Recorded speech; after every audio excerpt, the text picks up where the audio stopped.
Bienvenue dans ma cave. Alors je suis désolé, ça résonne un peu, mais aujourd'hui je peux pas filmer dehors parce qu'il pleut. Normalement avec le micro-cravate ça devrait aller. Regardez, écoutez juste avec le micro externe de la caméra ce que ça donne, c'est insupportable. Heureusement qu'il y a le micro-cravate là, c'est un peu mieux, mais ça résonne quand même un tout petit peu, donc je m'excuse pour le son qui est peut-être moins ouf que d'habitude. Bon, alors de quoi on va parler aujourd'hui? Je suppose que vous n'êtes pas totalement idiot et que vous avez lu le titre de la vidéo, donc on va parler de pneumatiques. Ouais, j'ai enfin mes nouveaux pneus, regardez. Et voilà. Bon, il n'y a pas encore les jantes. Comme vous le savez, ça fait un moment que j'ai des jantes 16 pouces à l'avant de ma voiture. Hein. C'est bien dégueulasse. Étant donné que je me suis pris un nid de poule sur l'autoroute et que j'ai une hernie sur le pneu, j'ai pas pu garder mes jantes 17 à l'avant. Donc provisoirement, j'ai réinstallé les 16 pouces. Ça fait moche, mais au moins, je suis en sécurité. Alors oui, je sais exactement ce que vous êtes en train de vous dire. Il est garé sur une place handicapée. Oui, c'est vrai. Mais bon, en même temps, je suis garé sur un parking d'un magasin qui n'est plus du tout en fonction. Regarde, je te montre ça vite fait parce que j'ai pas envie que ça jase après dans les commentaires, tu vois. Parce qu'à chaque fois que je filme ici sur Instagram, eh ben, vous me faites tous la réflexion. Bon, voilà déjà l'entrée. Bon oui, ok, il y a une voiture qui a brûlé ici. C'est la zone. Voilà. C'est plus une vraie place handicapée, voilà. Bref. Et d'ailleurs, ouais, mes jantes, ça fait un moment que vous les attendez. J'en parle depuis plusieurs vidéos. Allez, je peux vous les montrer cette fois-ci. Hop là. Voilà. Alors, qu'est-ce que t'en penses? Stylé ou pas? Bon, on en parlera un peu plus longuement dans ma prochaine vidéo, parce que je les ai rénovés et je vous montrerai comment j'ai fait pour les rénover. Mais en attendant, je vais les poser parce que c'est pas léger. Ok, aujourd'hui, on parle de pneumatiques. Je vais essayer de vous donner des conseils pour acheter des pneumatiques, parce que c'est vrai que si on s'y connaît pas en pneumatique, le choix est tellement vaste qu'on préfère faire confiance à un mécanicien sans savoir s'il nous donne quelque chose de qualité ou non. Donc, je vais vous donner quelques conseils et je vais vous dire comment moi j'ai fait pour choisir ces pneus-là, tout simplement. Alors, pour commencer, pourquoi changer de pneumatique? Alors, il y a plusieurs scénarios possibles. Soit on est à la fin de l'été et on a besoin de pneus hiver, ou l'inverse. Hein. Donc, soit le pneu est trop usé pour continuer à l'utiliser, donc on a besoin de s'acheter des nouveaux pneus. Ou alors, on a une casse, ou un pneu qui crève, ou une hernie, comme ça m'est arrivé à moi. Donc voilà, ça, c'est les trois grands facteurs qui vont nous pousser à acheter de nouveaux pneus. Ensuite, on va devoir s'interroger sur quel type de pneu acheter avant d'acheter n'importe quel pneu. Et on va devoir acheter un pneu adapté à notre environnement. Je m'explique. Je pense à mon père qui habite à Bordeaux. Il fait beau quasiment toute l'année, il pleut rarement. S'il a besoin de changer de pneus, il va s'orienter vers des pneus été. Prenons l'exemple inverse. Imaginons que tu habites dans une région montagneuse, hein, ce qui peut peut-être être le cas. Bah, toi, tu vas pas acheter des pneus été. Tu vas plutôt partir sur des pneus hiver parce que chez toi, il y a souvent de la neige. Donc tu vas avoir besoin d'un pneu qui est capable d'adhérer sur de la neige. Donc toi, tu vas partir sur des pneus hiver. Imaginons que tu habites dans un autre endroit de la France et que chez toi il fait beau l'été et il y a de la neige l'hiver. Il y a deux choix qui s'offrent à toi. Soit tu achètes des pneus 4 saisons qui sont capables d'être performants autant en été qu'en hiver. Soit tu as la chance d'avoir deux jeux de jantes et tu achètes une paire de pneus été et une paire de pneus hiver. Donc en fonction de ta localisation, tu vas devoir partir sur une option ou une autre. Voilà. Moi je pars sur des pneus été parce que j'ai la chance d'avoir deux jeux de jantes. Donc là mes nouvelles jantes que je viens de vous montrer, qui seront montées avec mes pneus été, et mes anciennes jantes 16 pouces qui seront montées avec des pneus hiver pour l'hiver. Parce que du coup, l'hiver, je vais aller faire du snow en montagne et j'ai besoin de pouvoir rouler sur de la neige. Voilà. Une fois qu'on sait ce qu'on veut acheter, pneu été, hiver ou 4 saisons, on va devoir savoir lire un pneu. C'est le premier truc à faire. Soit tu sais lire un pneu et tu n'as pas besoin de ces conseils-là, soit tu ne sais pas lire un pneu et je vais te l'expliquer tout simplement. Bon, c'est simple et rapide. Alors, il y a quelques informations à savoir lire sur un pneu. Donc là, nous avons 225 45 R17 94 V. Qu'est-ce que ça veut dire? Le premier chiffre, ça va te donner la largeur du pneu. Donc ça, c'est la bande de roulement. Donc de ma main gauche à ma main droite, c'est la largeur du pneu. Donc voilà, c'est du 225 de large. 45, ça va être la hauteur. De ma main gauche à ma main droite, c'est le flanc du pneu, c'est la hauteur du flanc, donc 45 de haut. Et R17, c'est la taille du pneu, donc le rayon du pneumatique. Donc vu que j'ai des jantes 17 pouces, il faut que je mette des pneus adaptés pour du 17 pouces. Vous ne pouvez pas mettre des pneus de 17 pouces sur des jantes de 16 pouces. C'est pas possible. Donc il faut acheter la taille adaptée. Et ensuite, 94V, c'est l'indice de charge. Plus votre voiture est lourde, plus vous avez besoin d'un indice de charge élevé qui est capable de supporter une voiture lourde.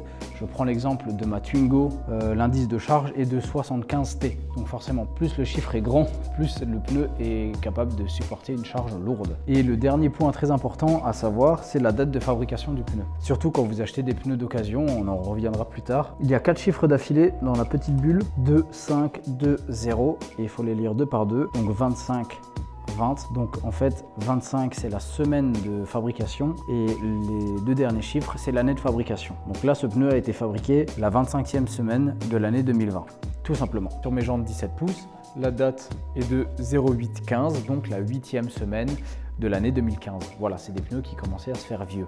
Donc il était vraiment temps de les changer aussi. Ensuite, on va devoir savoir quelle taille de pneu prendre pour la voiture. Et il y a une façon très simple de le savoir. Normalement, sur toutes les voitures, c'est la même chose, c'est au même endroit. Quand vous ouvrez la porte conducteur, soit c'est sur la porte, soit c'est dans l'encadrement de porte, ce qui est le cas sur le E46. Nous avons cette plaquette noire qui nous indique les tailles de pneumatiques adaptées pour les tailles de jantes, pour les pneus été, pour les pneus hiver ou 4 saisons et même les pressions de pneus indiquées pour les pneus avant, arrière en fonction de la charge. Maintenant qu'on connaît la taille de pneu à acheter et qu'on sait lire un pneu et qu'on sait comment ça fonctionne, on va pouvoir s'orienter soit sur de la vente de pneumatiques neuves, soit sur de la vente de pneumatiques d'occasion. On va commencer par le pneu d'occasion. Moi, ça m'est déjà arrivé d'acheter des pneus d'occasion. Sur mes jantes que j'ai actuellement en 17 sur la voiture, les pneus, quand j'ai acheté les jantes, il y avait déjà des pneus dessus qui étaient en bon état. Il n'y avait pas de craquelure dans le flanc, la date n'était pas trop vieille. Si vous êtes amené à acheter des pneus d'occasion, faites très attention à 2 points cruciaux, c'est l'usure et la date de fabrication, on en parlait juste tout à l'heure. Alors l'usure, je pense que vous savez tous comment vérifier un pneu. Nous avons un témoin d'usure dans les rainures du pneumatique. Si le témoin d'usure est bien trop près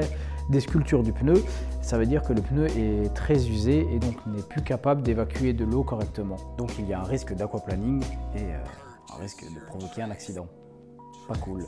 Donc n'achetez pas ce pneu s'il est trop usé. Ensuite, pour la date de fabrication, ça paraît évident que plus la date est vieille, plus le pneumatique est vieux. Plus un pneumatique est vieux, plus il va avoir le temps de se dessécher et d'être moins souple qu'à l'origine. Donc plus le pneu vieillit, plus la gomme devient dure.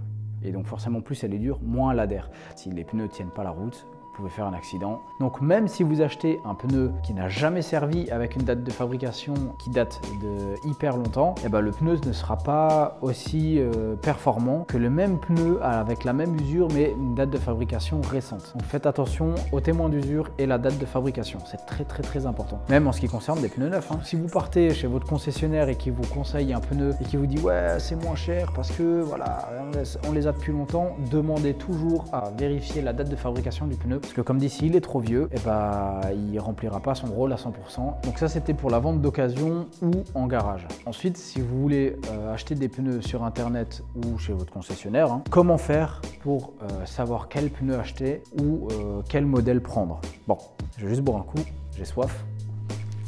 Je suis sponsorisé Cristalline. Buvez de la cristalline. C'est pas vrai du tout. Bon, alors je vais vous expliquer comment moi j'ai fait pour choisir ces pneus-là et pas des autres. Bon alors je vais vous montrer exactement comment j'ai fait pour trouver mes pneumatiques. Donc pour commencer, je suis allé sur l'internet, n'est-ce pas? Et je suis allé sur le premier site de pneus que j'ai trouvé, c'était un, 2, 3 pneus. Donc si jamais je fais de la pub pour aucun site de pneus ni aucune marque, mais bon, faut bien que je vous montre comment j'ai fait. Alors pour commencer, j'ai cherché un type de pneu. Donc moi j'aimerais des pneus été. Ensuite, j'ai rentré les dimensions de mes pneus que j'ai trouvé donc sur la plaquette noire dans l'encadrement de ma portière. Les dimensions de mes pneumatiques avant et arrière sont différentes, donc j'ai commencé par les pneus avant. J'aurais très bien pu commencer par les pneus arrière, mais bon. Alors 225, 45, 17. Rechercher. Donc moi ce que je voulais déjà, c'était le protège-jante. Au cas où je frottais sur un trottoir, ça peut sauver la jante. Je préfère péter le pneu que la jante. Donc ça c'était un de mes critères, absolument. Donc ensuite il me propose 3 pneumatiques qui sont en tendance, j'ai l'impression. Donc c'était à peu près dans les prix que je voulais mettre. Mais par contre les notes, vous voyez que les pneus sont notés sous 3 critères. Donc le premier là, c'est la consommation du pneumatique. Donc plus la note est mauvaise, plus le pneumatique va vous faire consommer en diesel ou en essence. Ensuite la note de conduite sur route humide ou partant de pluie. Donc la capacité à pouvoir évacuer l'eau des pneumatiques et avoir une bonne adhérence. Et le nombre de décibels. Plus le nombre de décibels est élevé, plus il va faire du bruit. Donc voilà. C'est assez évident. Donc le nombre de décibels, c'était pas l'un de mes critères de recherche. Moi, vraiment, mon premier critère de recherche, c'était la meilleure note sur la conduite sur pluie.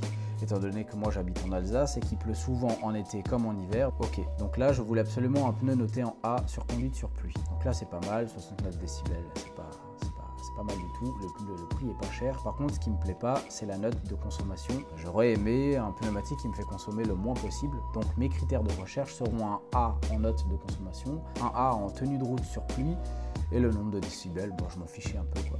Et ensuite, ce que j'ai fait, c'était que j'ai trié les pneumatiques par prix. Comme ça, je pouvais vraiment voir les pneus les moins chers jusqu'au plus cher. Donc là, 44 €, c'est vraiment un pneu pas cher du tout. Par contre, vous voyez, il est noté en C pour la consommation, B pour la conduite sur pluie. Donc ça me plaît pas. Moi, j'aimerais du A et du A. Donc j'ai défilé jusqu'à ce que j'ai trouvé le pneu qui me corresponde. Hein. Donc là, on a du E, on a du A, mais moi, j'aimerais AA. Donc je continue à chercher. Deuxième page.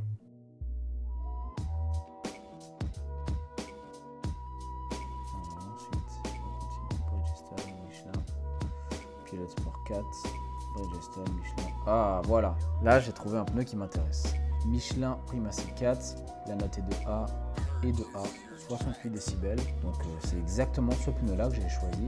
Donc ce que j'ai fait, c'est que je l'ai ajouté au panier. Donc une fois que j'ai trouvé mon pneu, hein, A et A, c'est ce que je voulais. Quantité, je n'en voulais pas 4 par contre. J'en voulais que 2. Voilà. Enregistré. Voilà. Ensuite, j'ai continué ma recherche. Hein. Là, j'ai trouvé mes 2 pneus avant. Il fallait ensuite que je trouve 2 pneus arrière. Donc, mes dimensions des pneus arrière, toujours dans les pneus été, c'est du 245 40 pour le flanc, toujours en 17, recherché. Et donc là, pareil, j'ai recommencé, j'ai coché protège jante parce que c'est ce que je voulais. Ensuite, je les ai classés par ordre de prix jusqu'à tomber sur un pneumatique qui me correspondait aussi. Donc là, en fait, ce que j'ai fait, c'est que j'ai recherché exactement de la même manière une bonne note en consommation sur route, une bonne note en consommation sur pluie et les décibels, j'étais pas regardant dessus. Donc pareil, là, j'ai fait mes recherches jusqu'à trouver les notes que je voulais. Malheureusement, dans ce format-là, je n'ai pas trouvé les Michelin Primacy 4, les mêmes qu'à l'avant. Donc, du coup, j'ai fait pas mal de recherches et il n'y a pas de pneu dans cette largeur-là qui est noté en A, en consommation. Je suis reparti sur du Michelin parce que j'ai du Michelin à l'avant, j'aurais bien aimé avoir du Michelin à l'avant et à l'arrière. Mais vous pouvez très bien mettre une marque différente à l'avant et à l'arrière, il n'y a pas de problème. Du moment que vous avez les 2 mêmes pneus à l'avant et les 2 mêmes pneus à l'arrière, il n'y a pas de souci. Donc je suis parti sur ce modèle-là, le Pilot Sport 4, parce qu'en consommation, c'était quand même un des pneus qui était le mieux noté. Il n'y avait pas beaucoup de pneumatiques notés en B dans mes recherches. Donc celui-ci C, c'était pas trop mal comparé aux autres. En note de comportement sur pluie, on est dans ce que je cherchais. Donc j'ai fait ajouter au panier. Ensuite là pareil, la quantité, je n'en voulais pas 4, j'en voulais que 2. Donc voilà, ça me fait un total de 490 €. Par contre, voilà, c'est pas tout à fait le prix que je voulais mettre. Donc pour les notes, je suis dans ce que je recherchais. Par contre, pour le prix, voilà, 500 € c'était le max, mais je voulais 500 € avec le montage. Donc là, j'y suis pas trop. Maintenant que j'ai trouvé les pneus que je voulais, avec le modèle et la taille, etc., j'ai regardé sur plein d'autres sites pour trouver le plus avantageux. Bon voilà, du coup c'était sur ce site-là que j'ai trouvé mon bonheur. J'ai rentré la taille de mes pneus, j'ai fait recherche, j'ai cherché donc le Primacy 4 pour mes pneus avant, le Pilot Sport 4 à l'arrière et j'en ai eu pour un total de 431 €. Donc une belle différence avec ce prix-là. Et puis après ils sont arrivés dans ma petite cave gentiment. Voilà, il n'y a pas grand chose d'autre à savoir pour choisir des pneus, hein. C'est pas quelque chose d'ultra difficile non plus, il faut juste savoir comment faire. J'espère que j'ai pu vous aider à choisir des pneus. Je tiens à vous remercier avant de clôturer cette vidéo pour tous les commentaires positifs que vous m'avez envoyés sur Instagram concernant la vidéo de l'interview de la M3E46. D'ailleurs dans les commentaires de la vidéo aussi, hein, vous m'avez mis plein de commentaires, ça m'a fait super plaisir. Vous avez été énormément à bien noter la vidéo, donc merci pour tous ces encouragements, que ce soit dans les commentaires ou simplement en mettant un pouce sur les vidéos ou en venant me discuter avec moi directement sur Instagram. Ça fait vraiment super plaisir. Et puis voilà, merci pour tout ça. En plus, on a passé le cap des 2000 abonnés le jour pile de mon anniversaire. Donc merci pour ce cadeau, merci vraiment beaucoup. Voilà. On va clôturer cette vidéo ici. Comme dit, prochaine vidéo, je vous montrerai comment j'ai fait pour rénover les jantes que j'ai refaites là, que je vous ai montré un peu plus tôt dans la vidéo. Et puis voilà. Merci à tous. Je vous dis à plus sur Swiss Cut Mécanique. Allez, ciao!